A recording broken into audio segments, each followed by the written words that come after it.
Supreme court से तमाम पिछले उसके अतीत को देखने के बावजूद लगा था कि एसआईआर के मामले में जिस तरह से एसआईआर आनंद फानंद में बिहार में शुरू की गई थी, लेकिन आप तो उसमें एक पिटिशनर थे और आपने खुद अपनी दलील वहाँ भी रखी थी, गवाह भी प्रस्तुत किए गए, लेकिन मतलब सुप्रीम कोर्ट भी कुछ नहीं कर रहा है। ऐसा लग रहा है कि वो तो चुनाव आयोग से एसआईआर करवाने दे रहा है, कैसे स्मूथली हो जाए। एक तो गवाह वाली बात पे कुछ बता दूं। जब मुझे मौका मिला सुप्रीम कोर्ट में बोलने का, तो मैंने कहा कि देखिए ये 3 लोग, 2 दिखाई दिए लोगों को, 3 थे। मैंने कहा 3 लोग खड़े हैं जिन्हें मृत घोषित कर दिया गया है। चुनाव आयोग ने बाकायदा हलफनामा दे के कहा कि योगेंद्र यादव झूठ बोल रहे थे और उन्होंने हमें कतई कोई सूचना नहीं दी कि वो व्यक्ति कौन थे।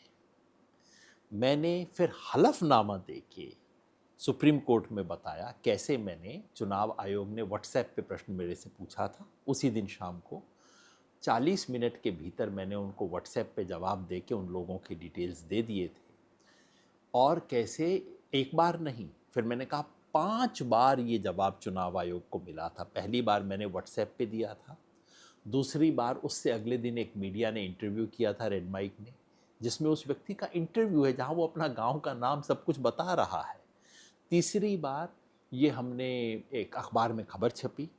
चौथी बार हमने एफिडेविट फाइल करके सुप्रीम कोर्ट में सारे डिटेल दिए थे जिनमें उन तीनों का नाम इत्यादि था। उसके बावजूद चुनाव आयोग सुप्रीम कोर्ट में कहता है कि योगेंद्र यादव ने हमें इन 3 लोगों का कोई प्रमाण नहीं दिया। ये तो खैर वो मजे की। सुप्रीम कोर्ट और एसआईआर, देखिए मैं खुद पेटिशनर हूँ, फैसला अभी आया नहीं है, इसलिए मुझे कुछ सीमित बात ही करनी चाहिए। लेकिन एसआईआर तो चल रही है, दस्तूर चल रही है। मैं यही 2-3 चीज़ कहना चाह रहा था अभी तो। और सुप्रीम कोर्ट ने मुझे बोलने का मौका दिया, मैं तो केवल इसके लिए कृतज्ञ ही हो सकता हूँ। आराम से वो कह सकते थे तुम कौन होते हो बोलने वाले, ठीक है, उन्होंने मौका दिया। जो चीज़ें मुझे हैरान करती हैं वो ये है, अभी आना बाकी है, जजमेंट आना बाकी है, सुप्रीम कोर्ट है, हियरिंग पूरी हो चुकी है, जजमेंट कभी आएगा देखते हैं।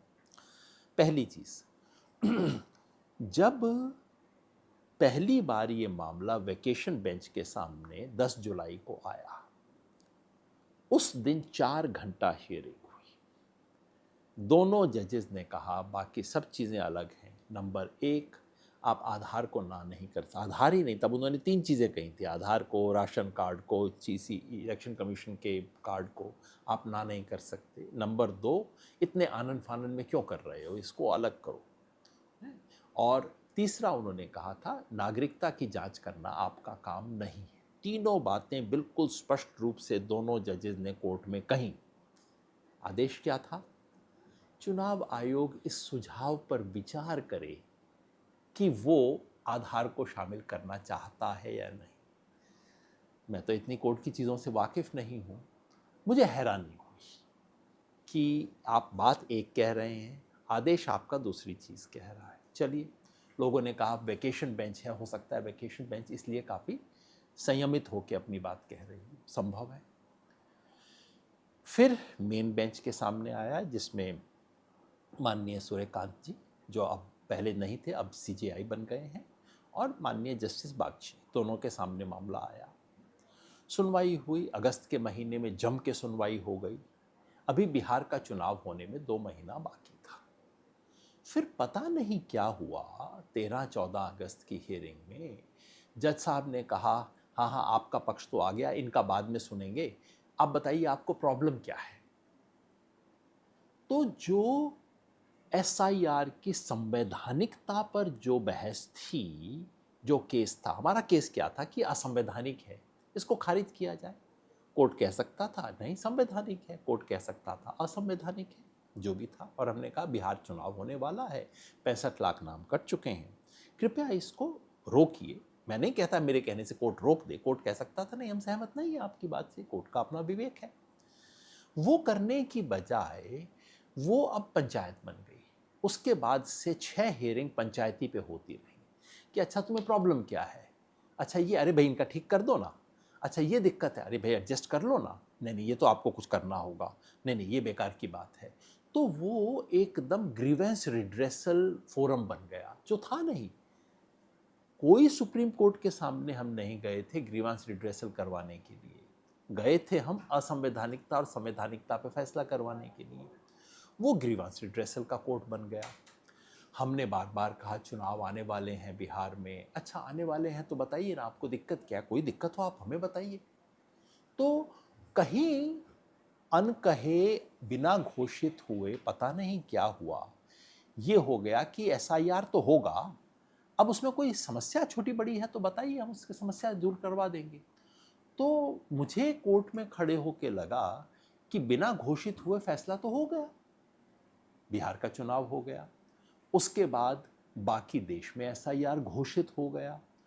अब आप ही सोचिए, जब सुप्रीम कोर्ट में कोई केस चल रहा है कि भाई फला योजना उचित है कि नहीं है, सुप्रीम कोर्ट में हियरिंग हो रही है, फैसला आने वाला है, क्या उसके बीच में आप उस योजना का दूसरा चरण घोषित करेंगे?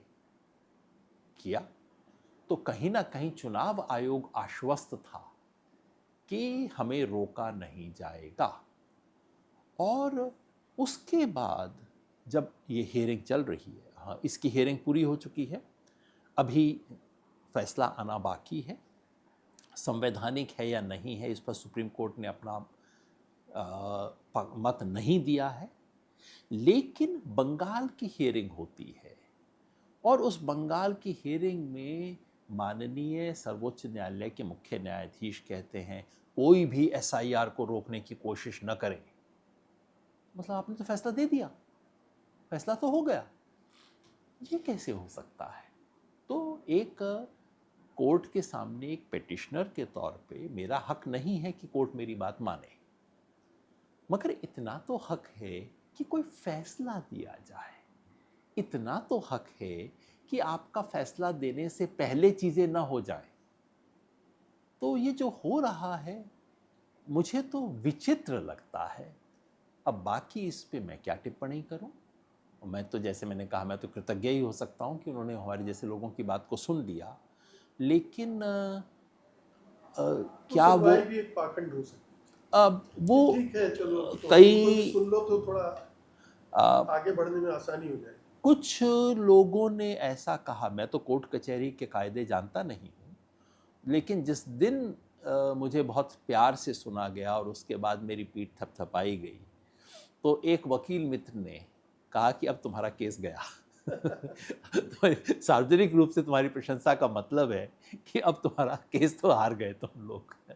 मैं तो इन चीज़ों को बिल्कुल जानता नहीं, तो मैं हैरान ही हुआ। नहीं, वो प्रशांत सब भूषण हुआ। तो बड़े कायदे से बोलते हैं, स्पष्ट बोलते हैं जी जी कि अब तो ये तय है कि किस बेंच में गया है मामला, कौन सुन रहा है, उससे आप फैसले का अनुमान पूरी तरह से लगा सकते हैं। ये पहले भी हुआ करता था, लेकिन जितना स्पष्ट अब दो चीज़ हो गई हैं। देखिए, इस देश में हमेशा समझदार और तेज वकील जज बेंच का मूड भांप सकते हैं और जानते थे कि फला बेंच के पास गया है तो अब मामला कठिन है, फला बेंच के पास गया है, जिसका कारण केवल बेईमानी नहीं होता, जजेस का अपना रुझान भी होता है। कुछ जजेस सख्त होते हैं, कुछ जजेस वो होते हैं, वो सब चलता है, ये सब स्टैंडर्ड गेम है, दुनिया भर में होते हैं। लेकिन दो चीज़ हमारे यहाँ अब हो रही है। नंबर एक, कि किसी बेंच के पास केस गया, उस दिन समझ लीजिए फैसला हो गया, अब आगे बेंच में क्या तर्क वितर्क होगा इससे सुनने का भी कोई फायदा नहीं है। नंबर दो, कौन सा केस किस बेंच के पास जाएगा ये आप पहले से बता सकते हो। जो पॉलिटिकली सेंसिटिव केस कहाँ जाएंगे, उमर खालिद की बेल का केस कहाँ जाएगा, ये चीज़ें आप पहले से बता सकते हो। ऐसा हो सकता है गलत हो, सुप्रीम कोर्ट अगर ऐसे कुछ काम करे जिससे ये कहने वाले लोगों का मुंह बंद हो जाए कि देखा तुमने कहा था ऐसे जाएगा, पत देखो फला जज के पास गया, सुप्रीम कोर्ट चाहे तो मुंह बंद कर सकता है ऐसे सब आरोप लगाने वालों का। लेकिन होता यही है कि कुछ खास तरह के केस कुछ खास तरह की बेंच के पास ही जाते हैं, जिस बेंच का रुझान सारी दुनिया को पता है, और अंततः ये तो होना ही था। ये देश में सुप्रीम कोर्ट पर, देश की न्याय व्यवस्था पर बहुत बड़े सवालिया निशान लगाती है। मैं हैरान नहीं, हैरान इसलिए नहीं हूँ कि इस देश में लोकतंत्र को बचाने की उम्मीद मैं सुप्रीम कोर्ट से नहीं करता। अब ये अच्छी लगे बुरी लगे किसी को, हकीकत ये है कि इस देश की न्यायपालिका ने कभी भी वो हिम्मत नहीं दिखाई है। अब तो मुझे लगता है कि दुनिया में शायद कहीं नहीं होता है। पहले मेरे को लगता था कि नहीं, पश्चिम की न्यायपालिका वगैरह, अभी भी साउथ अफ्रीका का जो सुप्रीम कोर्ट है अभी भी इतनी हिम्मत दिखा सकता है। पूरी सरकार एक तरफ और सुप्रीम कोर्ट खड़ा हो जाता है वहाँ, तो मुझे लगता है चलो कोई तो कोर्ट वोट बचे हैं इस दुनिया में। हिंदुस्तान की कोर्ट कचहरी से मुझे उम्मीद कभी नहीं थी।